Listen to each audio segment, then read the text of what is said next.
Hello everyone, welcome to Vini's hair care. இன்றைக்கி இந்த வீடியோவில் நான் ஷேர் பண்ண போகிறது homemade carrot shampoo and homemade carrot conditioner தான். இது ரெண்டுமே மெயினாக பார்த்தீங்கன்னா நம்மளோட முடி வளர்ச்சிக்கு ஹெல்ப் பண்ணும். ரொம்ப வருஷமாக உங்கள் முடி வளராமல் இருக்குது, இல்லை ஸ்கேல்ப் ரொம்ப வீக்காக இருக்குது, ஒரே அளவில் முடி வளர்ச்சி நின்று போச்சு அப்படின்னு நினைக்கிறவங்களுக்கு ரொம்ப ரொம்ப யூஸ்ஃபுல்லாக இருக்கும் இந்த ரெமிடி. நெக்ஸ்ட்டு பார்த்தீங்கன்னா ஹேர் ரொம்ப டேமேஜாக இருக்குது, உடஞ்சி விழுது, ரொம்ப ரஃப்பாக இருக்குது அப்படின்றவங்களுக்கும் இந்த ஷாம்பூ அண்ட் கண்டிஷ்னர் ரொம்ப ரொம்ப பெனிஃபிட் கொடுக்கக்கூடிய. இப்போ இதை பண்ணுறதுக்கு தேவையான பொருள் என்னென்ன, எப்படி பண்ணுறது அப்படின்றத நான் உங்களுக்கு சொல்கிறேன். நம்மளோட மெயின் இன்க்ரீடியன்ட் பார்த்தீங்கன்னா கேரட் தான். கேரட் மெயினாக நமக்கு என்னென்ன பண்ணும் அப்படின்னு பார்த்தீங்கன்னா முடி வளர்ச்சியை நல்லா ப்ரொமோட் பண்ணும்.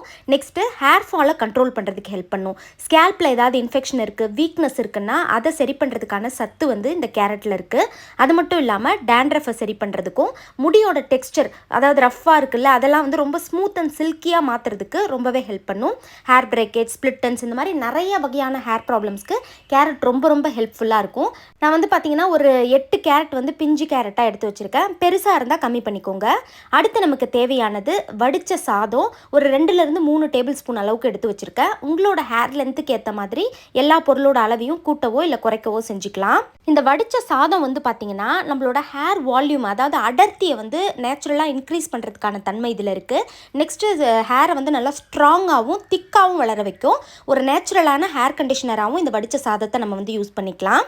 அடுத்து நான் எடுத்து வச்சுருக்கிறது பார்த்தீங்கன்னா ஒரு 1/2 கப் பால் எடுத்து வச்சுருக்கேன். பால் நம்மளோட முடியை இன்ஸ்டண்ட்டாக சாஃப்டாகவும் மேனேஜபிளாகவும் வச்சுக்கிற அளவுக்கு மாற்றக்கூடிய தன்மை இதில் இருக்குது. நெக்ஸ்ட்டு பால் பார்த்தீங்கன்னா இச்சி ஸ்கேல்ப் இருக்குல்ல அதுக்கும் ஹெல்ப் பண்ணக்கூடிய தன்மை இதில் இருக்குது. அது மட்டும் இல்லாமல் இதில் நிறைய சத்து இருக்குது. Vitamin D, vitamin A, B6, biotin, potassium, இந்த மாதிரி நிறைய சத்து பாலில் இருக்குது.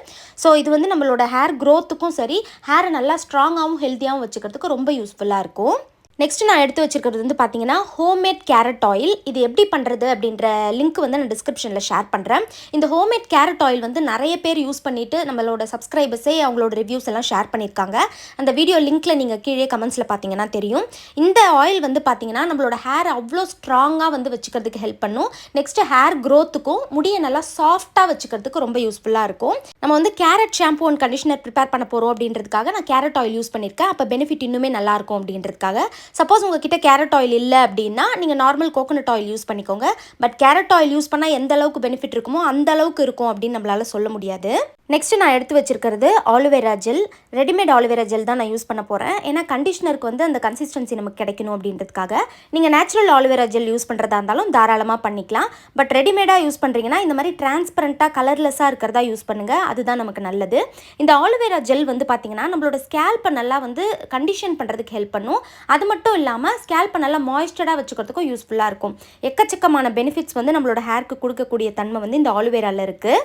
நெக்ஸ்ட்டு நான் எடுத்து வச்சுருக்கிறது வெஜிடபிள் கிளிசரின். கிளிசரின் மெயினாக நம்ம முடிக்கு பண்ணக்கூடியது பார்த்தீங்கன்னா நல்லா ஹைட்ரேட்டடாகவும் ஹெல்த்தியாகவும் வச்சுக்கும். நம்ம முடி ஹைட்ரேட்டடாக இல்லை அப்படின்னா தான் ட்ரைனஸ் ரொம்ப அதிகமாக இருக்கிறது, முடி உடஞ்சி விழுறது, ரொம்ப ட்ரையாக ஃப்ரிஸியாக இருக்கிற பிரச்சனைலாம் வரும். அதெல்லாத்தையும் மேனேஜபிளாக வச்சுக்கிறதுக்கு இந்த கிளிசரின் ரொம்ப ரொம்ப யூஸ்ஃபுல்லாக இருக்கும். உங்களுக்கு ஆயிலி ஸ்கேல்பாக இருக்குன்னா கிளிசரின் நீங்கள் அவாய்ட் பண்ணிக்கலாம். நெக்ஸ்ட்டு நான் எடுத்து வச்சுருக்கிறது ரோஸ்மெரி எசென்ஷியல் ஆயில். நீங்கள் இதுக்கு பதில் எந்த எசென்ஷியல் ஆயில் வேணால் யூஸ் பண்ணிக்கலாம். ரோஸ்மெரி மெயினாக நான் எதுக்காக யூஸ் பண்ணியிருக்கேன்னு பார்த்தீங்கன்னா ஹேர் க்ரோத் ரொம்ப வேகமாக வளர்கிறதுக்கு ரோஸ்மெரி ஆயில் ரொம்ப ரொம்ப யூஸ்ஃபுல்லாக இருக்கும். ஸோ உங்களோட ஹேர் ப்ராப்ளம்ஸ்க்கோ இல்லை உங்களுக்கு எந்த எசென்ஷியல் ஆயில் பர்சனலாக பிடிக்குமோ அதை நீங்கள் யூஸ் பண்ணிக்கலாம். அடுத்து நான் எடுத்து வச்சுருக்கிறது பார்த்தீங்கன்னா பேபி ஷாம்பூ. நீங்கள் மைல்டாக இருக்க எந்த ஷாம்பூ வேணால் யூஸ் பண்ணிக்கலாம். கொஞ்சம் மைல்டாக இருக்கிற ஷாம்பூவாக யூஸ் பண்ணால் நம்மளுக்கு எப்பவுமே நல்லது. அதாவது பேரபன் அண்ட் சல்ஃபேட் ஃப்ரீ ப்ராடக்டாக பார்த்து யூஸ் பண்ணிக்கோங்க. ரெடிமேடாக ஷாம்பு யூஸ் பண்ண இஷ்டம் இல்லை அப்படின்றவங்க இந்த சோப் நட் அதாவது பூவந்தி கொட்டை இருக்குல்ல அதை முந்தின நாள் நைட்டே ஒரு 10லேருந்து 15 பூவந்தி காயை உள்ளே இருக்க கொட்டையை எடுத்துட்டு நல்லா தண்ணியில் ஊற வச்சுக்கோங்க. அப்படி இல்லைன்னா சாதம் வடித்த தண்ணியில் ஊற வச்சு மார்னிங் அதை அரைச்சிட்டு இந்த ஷாம்புக்கு பதிலாக அதை நீங்கள் கூட ஆட் பண்ணிக்கலாம். இப்போ இதை ப்ரிப்பேர் பண்ணுறதுக்கு நம்ம எடுத்து வச்சுருக்க கேரட்டை நுனியை மட்டும் கட் பண்ணிவிட்டு தோல் நான் சீவலை, ஏன்னா நல்லா வாஷ் பண்ணிட்டேன். சப்போஸ் உங்களுக்கு மேலே மண்ணாக இருக்க மாதிரி இருந்துச்சுன்னா தோலை சீவிட்டு கூட நீங்கள் யூஸ் பண்ணிக்கலாம். கட் பண்ணிவிட்டு குட்டி குட்டி பீஸாக கட் பண்ணி தான் மிக்சியில் போட்டு அரைச்சி எடுத்துக்க போகிறேன். ஏன்னா நம்ம அப்படியே போட்டோம்னா சரியாக அரைப்படாது. ஸோ இதை நல்லா கட் பண்ணி சேர்த்துக்கலாம். இப்போ கேரட் ஜூஸ் எடுக்கிறதுக்காக இந்த கேரட் கூட கொஞ்சமாக தேவையான அளவுக்கு மினரல் வாட்டர் சேர்த்து நான் நல்லா அரைச்சி எடுத்துக்கிட்டு வந்துடுறேன். அரைச்சதுக்கப்புறமா ஃபில்டர் பண்ணி அந்த கேரட் ஜூஸை மட்டும் எடுத்துக்கலாம்.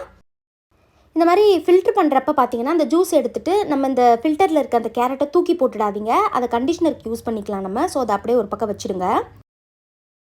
இப்போ ஜூஸை வந்து ஃபில்டர் பண்ணியாச்சு. ஃபஸ்ட்டு ஷாம்பூ பண்ணுறதுக்கு ஒரு பவுலில் தேவையான அளவுக்கு ஷாம்பூ வந்து நான் சேர்த்துக்கிறேன்.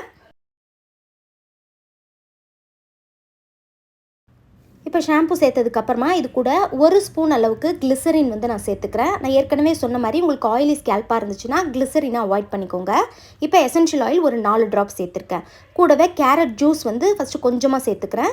சேர்த்துட்டு இது கூடவே நம்ம எடுத்து வச்சுருக்க ஆலோவேரா ஜெல் இருக்குல்ல, அதை வந்து ஒரு 1 ஸ்பூன் அளவுக்கு நான் சேர்த்துக்கிறேன். இது எல்லாத்தையும் சேர்த்துட்டு நல்லா கலந்து விட்டுக்கோங்க. உங்களுக்கு ஷாம்பு எந்த அளவுக்கு தேவையோ அந்த அளவுக்கு நீங்கள் கேரட் ஜூஸை வந்து சேர்த்துக்கலாம், ஆட் பண்ணிக்கலாம் எக்ஸ்ட்ரா கூட. இதில் மெயினானது வந்து பார்த்திங்கன்னா ஒன்றோட ஒன்று நல்லா மிக்ஸ் ஆகணும். அந்த ஆலோவேரா ஜெல் எல்லாமே நீங்கள் நேச்சுரல் ஆலோவேரா ஜெல் யூஸ் பண்ணுறதா இருந்தாலும் அப்படி தான் நல்லா மிக்ஸ் பண்ணுற மாதிரி கலந்து விட்டுக்கோங்க. இப்போ இந்த ஷாம்பு வந்து ரெடி ஆகிடுச்சு. இதை நார்மலாக நீங்கள் ஹேர் வாஷ்க்கு எப்படி ஷாம்பு யூஸ் பண்ணுவீங்களோ அந்த மாதிரி யூஸ் பண்ணிக்கலாம். நெக்ஸ்ட்டு இதை வந்து பார்த்திங்கன்னா ஒரு 15 டேஸ் வரைக்கும் நீங்கள் ஃப்ரிட்ஜில் ஸ்டோர் பண்ணி யூஸ் பண்ணலாம். வெளியில் ஸ்டோர் பண்ணால் நல்லா இருக்குமான்னு எனக்கு தெரியல, ஏன்னா நான் ட்ரை பண்ணது கிடையாது. ரெகுலராக இந்த ஷாம்புவை வந்து நீங்கள் வாரத்துக்கு 2 முறை யூஸ் பண்ணிட்டு வரீங்க அப்படின்னும் போது உங்களோட ஹேர் க்ரோத் ரொம்ப ரொம்ப வேகமாக இருக்கும். ஹேர் டேமேஜஸ் எல்லாமே சரியாகும். நெக்ஸ்ட்டு ஹெல்த்தியான ஒரு லுக்கை வந்து உங்களோட ஹேருக்கு வந்து கிடைக்கும். ரொம்ப வருஷம் வளராத முடியாக இருந்தால் கூட உங்களோட ஹேர் க்ரோத்தை நல்லா ஃபாஸ்டன் பண்ணி கொடுக்கக்கூடிய தன்மை வந்து இந்த ஷாம்புவில் இருக்குது. ஸோ இதை ட்ரை பண்ணி பாருங்கள். இப்போ நெக்ஸ்ட் இந்த கண்டிஷனர் எப்படி பண்ணுறதுன்னு சொல்கிறேன். இப்போ இந்த கண்டிஷனர் பண்ணுறதுக்கு மீதி இருக்க கேரட் ஜூஸ் இருக்குல்ல, இது கூட வந்து நம்ம எல்லா பொருளையும் சேர்த்துக்கலாம். ஃபஸ்ட்டு நான் சேர்க்க போகிற பொருள் வந்து பார்த்திங்கன்னா ஆலோவேரா ஜெல். ஒரு 1.5 ஸ்பூன் அளவுக்கு நான் வந்து ஆலோவேரா ஜெல் சேர்த்துக்கிறேன். உங்களுக்கு எந்த அளவுக்கு கண்டிஷனர் வேணுமோ அந்த அளவுக்கு ஆலோவேரா ஜெல் வந்து நீங்கள் சேர்த்துக்கலாம். இப்போ இந்த ஆலோவேரா ஜெல் சேர்த்ததுக்கு அப்புறமா நம்ம அரைச்சி வச்சுருக்க அந்த கேரட், அந்த ஃபில்டர் பண்ணி வச்சுருக்கோம்ல, அதையும் வந்து நீங்கள் சேர்த்துக்கலாம். சேர்த்துட்டு இதை லைட்டாக கலந்து விட்டுக்கோங்க. இதை நம்ம மிக்சியில் போட்டு திரும்பவும் அரைக்க தான் போகிறோம் எல்லாம் சேர்த்ததுக்கப்புறமா. ஸோ அது நல்லாவே மிக்ஸ் ஆகிக்கும். இப்போ நம்ம கலந்ததை வந்து பார்த்திங்கன்னா ஒரு மிக்சி ஜாரில் நான் வந்து ஆட் பண்ணியிருக்கேன். இப்போ இது கூட நம்ம எடுத்து வச்சுருக்க அந்த வடித்த சாதம் இருக்குல்ல, அதை வந்து சேர்த்துக்கலாம். நெக்ஸ்ட்டு இது கூடவே பால் வந்து உங்களுக்கு தேவையான அளவுக்கு சேர்த்துக்கோங்க. இப்போ இதை நான் நல்லா அரைச்சி எடுத்துக்கிட்டேன். ஒரு பவுலில் வந்து நம்ம இதை ஆட் பண்ணிக்கலாம். இந்த கண்டிஷனரை நம்ம ஸ்டோர் பண்ணி யூஸ் பண்ண முடியாது. ஸோ அது வந்து கவனமாக பார்த்துக்கோங்க. இது கூட எசென்ஷியல் ஆயில் ஒரு 4 ட்ராப் நான் சேர்த்துக்கிறேன். அதுக்கப்புறமா ஒரு 1/2 ஸ்பூன் அளவுக்கு கிளிசரின் சேர்த்துக்கிறேன். ட்ரை ஸ்கேல்பாக இருந்துச்சுன்னா நீங்கள் எக்ஸ்ட்ராவாக கூட 1 ஸ்பூன் கிளிசரின் சேர்த்துக்கலாம். கூடவே நம்ம ப்ரிப்பேர் பண்ண ஹோம்மேட் கேரட் ஆயில் வந்து 1 ஸ்பூன் சேர்த்துருக்கேன். உங்களுக்கு வந்து ஆயிலி ஸ்கேல்பாக இருந்துச்சுன்னா இந்த ஆயிலை வந்து அவாய்ட் பண்ணிக்கோங்க. இப்போ இதை நல்லா மிக்ஸ் பண்ணி விட்டோன்னா நம்ம கண்டிஷனர் ரெடி ஆகிடுச்சு. இந்த கண்டிஷனரை வந்து நீங்கள் எப்பவும் போல் ஷாம்பு யூஸ் பண்ணி ஹேர் வாஷ் பண்ணதுக்கப்புறமா உங்கள் ஹேரில் அப்ளை பண்ணிக்கலாம். மெயினாக இது ஹோம்மேட் கண்டிஷனர் அப்படின்றதால உங்களோட ஸ்கேல்பில் நீங்கள் தாராளமாக அப்ளை பண்ணலாம். உங்களோட ஸ்கேல்ப்பை நல்லா கான்சென்ட்ரேட் பண்ணி இதை அப்ளை பண்ணிவிட்டு ஸ்கேல்ப்பை லைட்டாக மசாஜ் பண்ணி விடுங்க ஒரு 2 மினிட்ஸ். அப்புறம் உங்களோட ஹேர் ஃபுல்லாக நீங்கள் அப்ளை பண்ணிவிட்டு மேக்ஸிமம் ஒரு 5 மினிட்ஸ் விட்டு பிளெயின் வாட்டரில் நீங்கள் வாஷ் பண்ணிக்கலாம். வாரத்துக்கு 2 முறை இந்த கண்டிஷனரை நீங்கள் தாராளமாக யூஸ் பண்ணலாம். இது கூட தயிர் தேவைப்பட்டால் கூட நீங்கள் சேர்த்துக்கலாம். தொடர்ந்து யூஸ் பண்ணிட்டு வரப்ப உங்களோட ஹேரில் நல்ல சேஞ்சஸ் உங்களுக்கு தெரியும். ஹேர் க்ரோத் ரொம்ப ஃபாஸ்ட்டாக இருக்கும். உங்களை ஹேர் டேமேஜ் எல்லாமே சரியாகி ஹேர் ரொம்ப ஹெல்த்தியாக இருக்கும். கண்டிப்பாக ட்ரை பண்ணி பாருங்கள். ட்ரை பண்ணி பார்த்துட்டு உங்கள் ரிசல்ட்ஸை மறக்காமல் கமெண்ட்ஸில் என் கூட ஷேர் பண்ணிக்கோங்க. தேங்க்ஸ் ஃபார் வாட்சிங் மை வீடியோ.